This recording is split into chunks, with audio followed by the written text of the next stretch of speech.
Let's bring you the AM news now. And managers of the Greater Accra Regional Hospital say inadequate beds at the facility have reached alarming levels, forcing doctors to treat patients on chairs. They disclosed this when Parliament's Health Committee toured the facility earlier today. The head of the Obstetrics and Gynecology Unit, Dr. Martin Osubuama, described how dire the situation has become, with even pregnant women being attended to on chairs. Bed availability and human resource. So just behind you, there are some chairs there. People sit on. Sometimes, I dare say, for a day. I mean, it is not the best. Whole day. Yes, because the place is full. The place is full. There's no bed. And you can't, I mean, sometimes you tell them to even to look at other facilities and they don't want to go. It's yes here. So what we do is that we put measures in place so that when we are doing the review, we also go there and review them. But obviously, it is not the best. Yeah, yes. I mean, a pregnant woman in labor sitting, yes, it's really not the best. So it's something that we need to look at. I think management is well aware of that, yes. This facility came with a lot of CTGs when it was, but most all of them broke down. Thankfully, I think just about 2 days ago, 3 days ago, I think we got a few more back to line. So we have 1 or 2 here, and one at labor triage. Those ones are repaired ones? Repaired, no, they're repaired ones. They're repaired ones. And really, because it's a high-risk facility, I mean, most of our labor cases will need continuous monitoring, which the CTG becomes very useful. So it is something that we need to ensure that we have adequate numbers. But the bed shortage is not the only concern. Authorities also revealed that nurses are compelled to commute daily from as far as Dodoa because there's no staff accommodation at the hospital. We all don't stay here, and it's a major challenge. You talk to my nurses, they take 2 or 3 trucks before they get to work. If you live at Kaswa and you work at Range, it's a major problem. So these are some of the things that, it's not everything that is about money, but little things will go a long way to make the nurse happy at work. As for accommodation, it's a major issue. We have people coming from Dodoa, Amasama. I come from Kaswa on a daily basis. So it's a major issue. Yes, we have very few. What we have on campus, we're giving to the house officers. And even the house officers, just about a quarter or a fifth of them who have accommodation. So it's a major challenge for staff in general.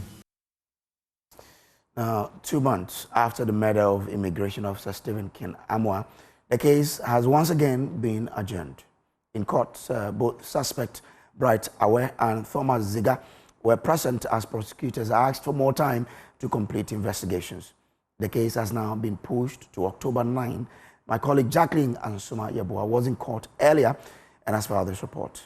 The case for the late Immigration Officer Stephen Ken Amwa has been adjourned again to October 9th. Well, what transpired in court today? So the prosecution prayed for more time to allow them do more investigations regarding the case. And of course, the lawyer for the accused person or the suspect, that is Thomas Ziga, who is also still representing the first suspect, had 2 prayers in court. And the first one was to allow or ask the prosecution to give them the location of where the suspects are being held, because as at now they are not aware or they do not know where the suspects are being held inside the police station. And the second prayer was that, if you quite remember, during the previous court hearing, that was 2 weeks ago, according to the lawyer, he was harassed by the family members here in the court. So he prayed to the judge that the judge speaks to the family and the family should be calm when it comes to such issues. So afterwards, after all sides had been heard,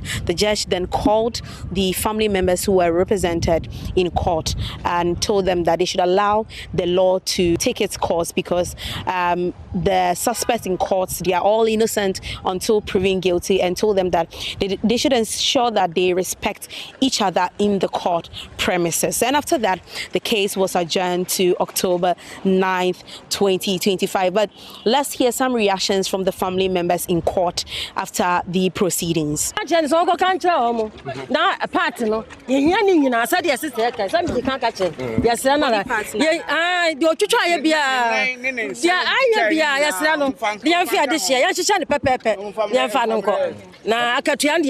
The lawyer for the second suspect, Thomas Siga, had this to say after court proceedings regarding what transpired in court. To court, these are criminal acts. In fact, So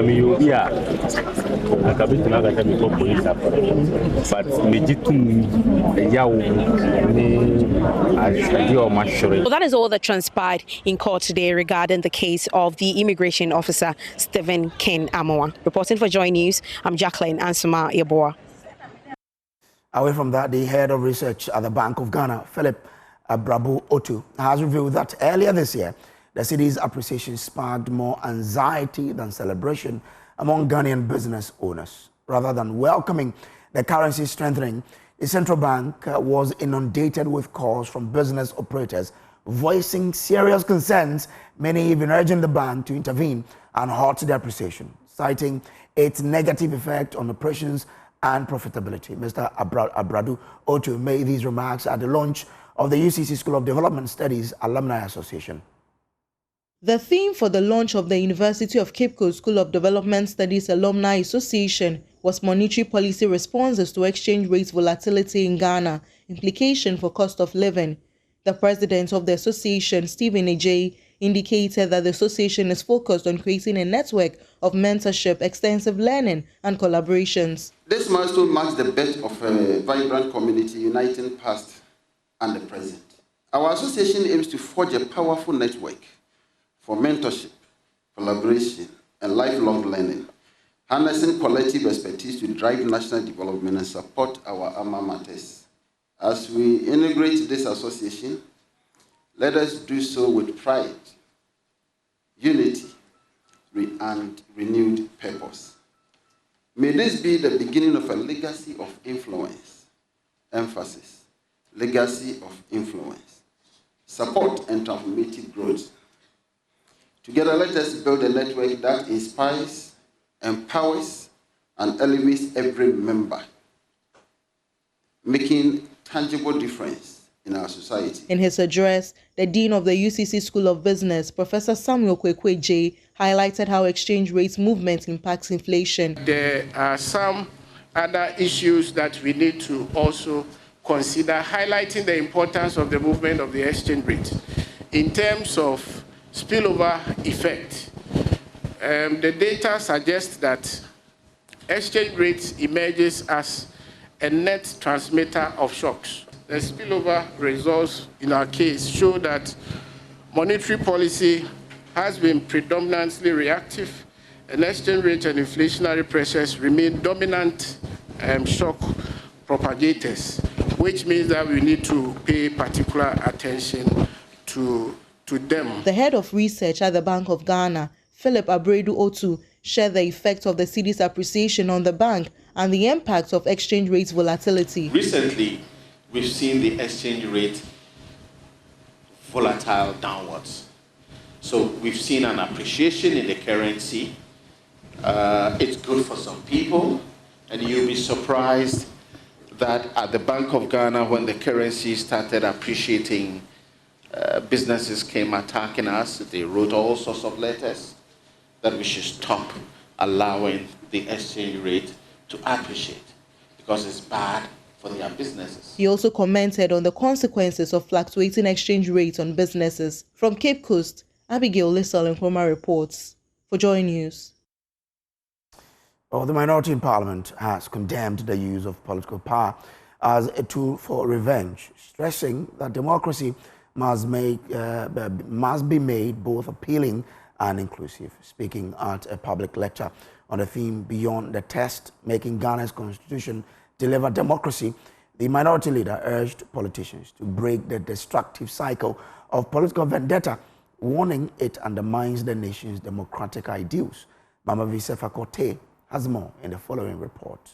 To the Center for Democratic Development in Accra, CDD fellow Dr. Hene Akukwapon presented bold ideas to strengthen Ghana's democracy. The lecture sparked reactions from participants, but Minority Leader Alexander Afenyo-Markin's message resonated. Stop using political power for revenge and make democracy attractive, inclusive, and people-centered. The way our country is today, it's like, okay, we get the power to come and show you where the power lies. We are using the power for revenge.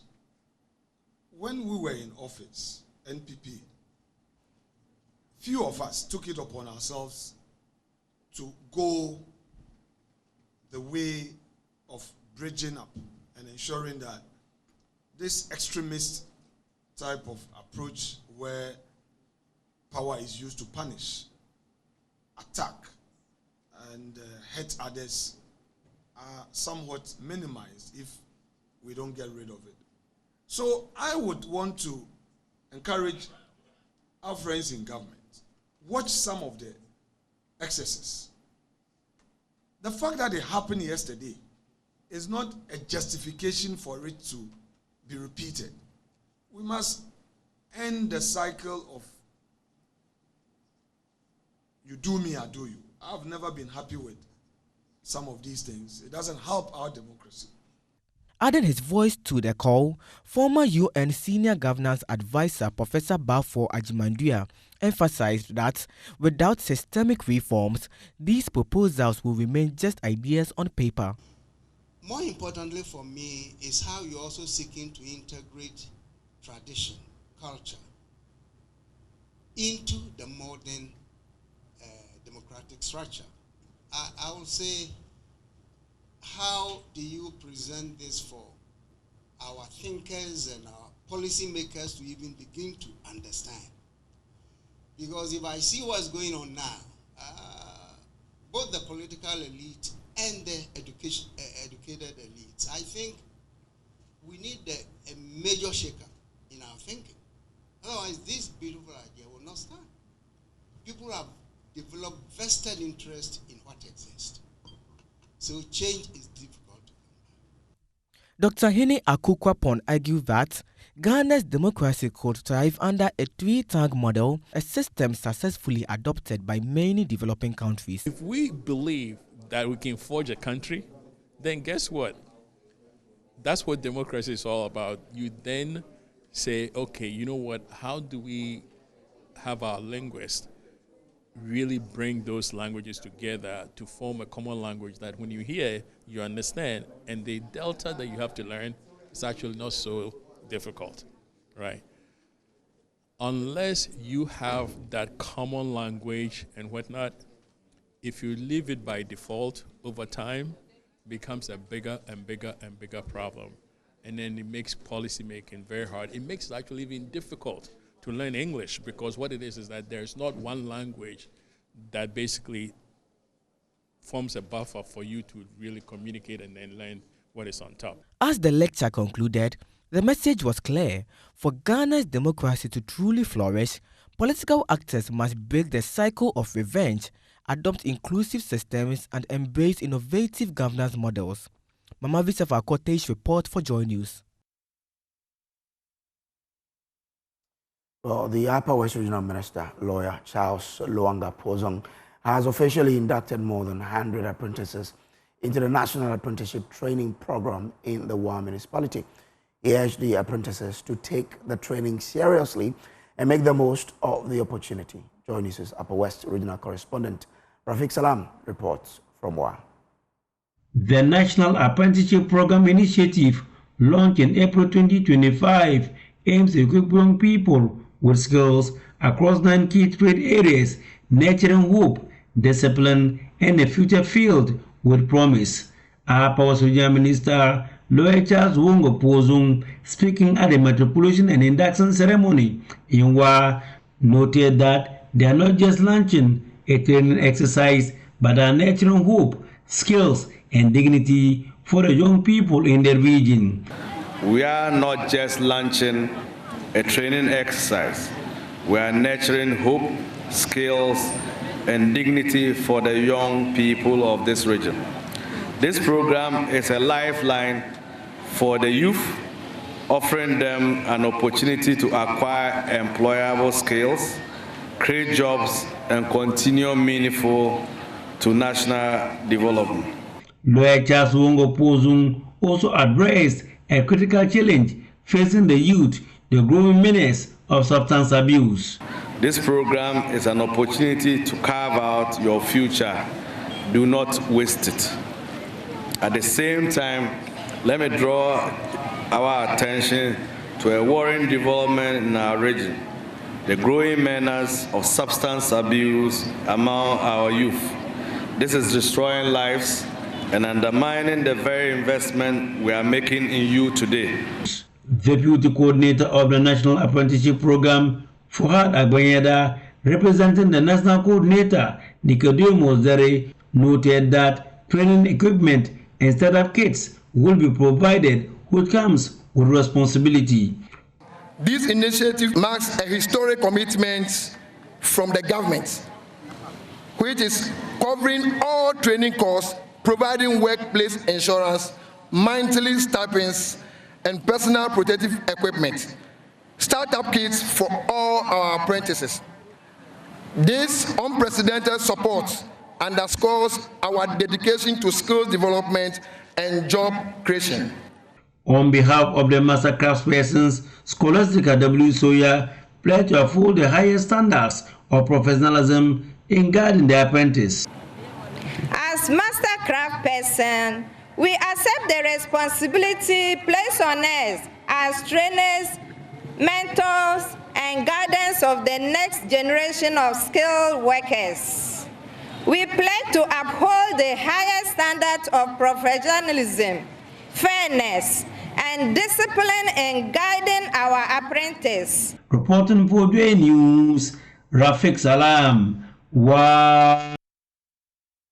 Well, time for us to bring you the business update, and manager of macroeconomic research at GCB Bank PLC, Courage Boti, has described the recent depreciation of the cedi as seasonal and expected, driven by market sentiment and speculations.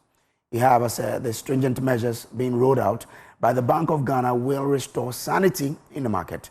His comment follows reports that a surge in demand for dollars by companies paying for imports before the year-end holiday season the Ghanaian cedi's world-beating performance. I didn't expect the cedi to be very stable throughout the whole year, or stay at the 10.3 or thereabout levels we reach throughout the year. There is always going to be volatility.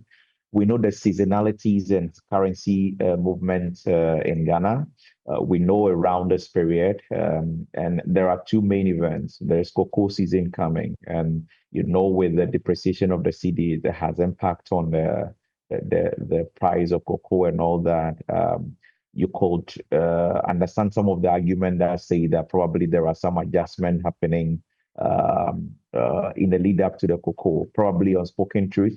And then, of course, there are also those who are not too sure that the stability that we have has come to stay, and they would want to stock up and, buy all their goods ahead of the season. Typically, you tend to see a lot of depreciation. All of these things will be at play. And then, of course, those who were most hit by the cedi appreciation, those who bought so high at 15, 14, and all of a sudden it fell sharply to about 10, with the price momentum now going, you are either buying more now to dilute your loss, or you are stocking up to sell when it rises. So there is the element of speculation as well. So there is an element of maybe market sentiment. There is an element of speculation in there.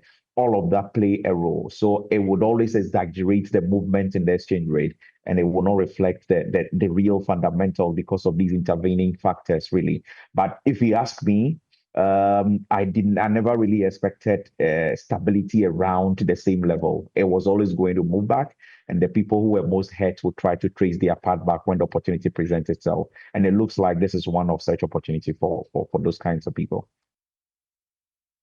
A digital marketing strategist Maximus Ametogbo has expressed skepticism about the government's proposed merger between AT and Telecom Ghana, arguing that it is unlikely to boost competitiveness in the telecom sector. In an interview with Joy Business, he stressed the need for strategic interventions to ensure a level playing field within the industry. As an industry person, I don't think it's going to solve the problem or cure the problem that the minister wants to, cure. So for AT and Telecom, they all have their own peculiar issues why they are not market leaders. And of course, we all know the MTN is the one leading the market, even though they have a whole embargo on them as an SMP, a significant market power with a lot of restrictions, and they are still leading the market. So when it comes to AT and Telecom, somebody says we have 1.5 telecom service providers in Ghana, MTN and the other half, right? So I don't know to what extent merging AT and Telecom will create a competition, with MTN. MTN, I'm not sure any telecom service provider can compete with MTN at the current rate, even if you double them or put them together. Because you see, building a brand like MTN takes a lot of work and a lot of innovation. And over the years, we've seen what MTN has done in the space, building their brand very strongly, expanding their infrastructure across the country, even micro bundling, where you can do daily, hourly, and monthly bundles. They initiated that. Even when they came as Ariba and Scancom, Space Phone, you remember they started the minute calls. You can call as a shorter time frame, so they introduced a lot of innovative product. But AT, what power are they taking to Telecel, and what power has Telecel to boost AT's coverage? For me, I think because of government investment in the telcos, that's why they are merging the two. But if you are thinking profitability, if you are thinking transfer of knowledge, I would have preferred moving it to an MTN than a Telecel. That does it for the AM News. Up next is AM Sports. Do stay.